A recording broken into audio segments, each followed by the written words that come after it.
Tinapay ka. Fishball. Sabi ko, pandesal. Di, kumuha siya.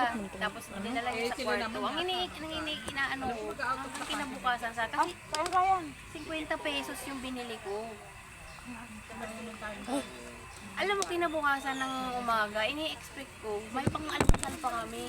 Makakain pa ako. Kasi isa lang yung makain ko eh. Pagka nung magkakape na ako, sabi ko, ate wala na bang si pandesal, sabi ko. Sabi niya, nasa lamesa, sabi niya. Hindi ka alam mo naman si Atty. Awa ng Diyos, kahit isa, wala na. Yung, pati nga pati nga lalagyan, hindi ko na nakita. Kasi sinardihan siya kasi wala na naman siya sa 50 pesos, isa pwesto lang niya. makain ko.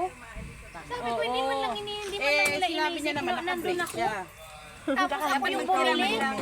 Ako yung bumili, isipin na lang Baka nila. akala nila bumili ka pera na amo mo. Hindi tayo nga tatlo. Alam Hindi nila, siya, ano hindi ako bumibili. Tsaka walang pera nga mo. Ako pwede naman ako, Sila nga dapat ang nagano, di sila Hanggang bukas may silang tinda ako mahawak eh. ng budget eh. May pasok. Ha? Tapos, alam mo yung sama ng loob ko hanggang kinabukasan. Ay, siyempre, hamak mo kahit ba 50 pesos yun eh. Kailan? Ine-expect mo pagkain mo pagkayari. Ba't kasi dinisplay mo pa? Hindi, kasi para sa amin naman Para yun. sa amin. Kaya lang, Kaya ang lang kanya... Kasi marami kasi yun eh. 50 pesos yun eh. Tatlo lang naman kaming kakain. Wala nagtira ng 4 na piraso. Sila Nasarapan na. nag-almusal. Kasi ang inalmusal nila yung pa rin yung inalmusal Isa ka lang, nila. Raya? Hindi man lang Andiyan si iniisip Sarah? na kakain pa ako. Di ba ako man lang alam mo yun, di pa nag-aalmusal ako. Nandun ako, kain ako. Hindi man lang ako tinira kahit isang piraso man lang. Isipin na lang nila na ako yung bumili. Nainis talaga ako. Alam mo, simula hindi na ako bumili ng tinapay.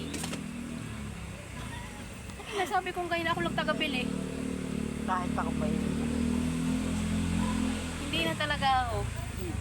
Kaya naman pag itago mo pa. Oo, lang kakain. kaya nga ganun karami yung binili ko, 50 pesos eh. Parang hindi isusuot ka na ito. Marami-rami din yun, mag-irang piraso din yun. Kahit sabihin pa natin, kahit sabihin pa natin 5 Kasi piso. si Ebon sanay lang sa hanggang Marami-rami dito. yun, 50 hanggang yun eh. Bukong-bukong, ito hanggang tuhod to eh. Ewan ko lang din kung isusuot. Ano to?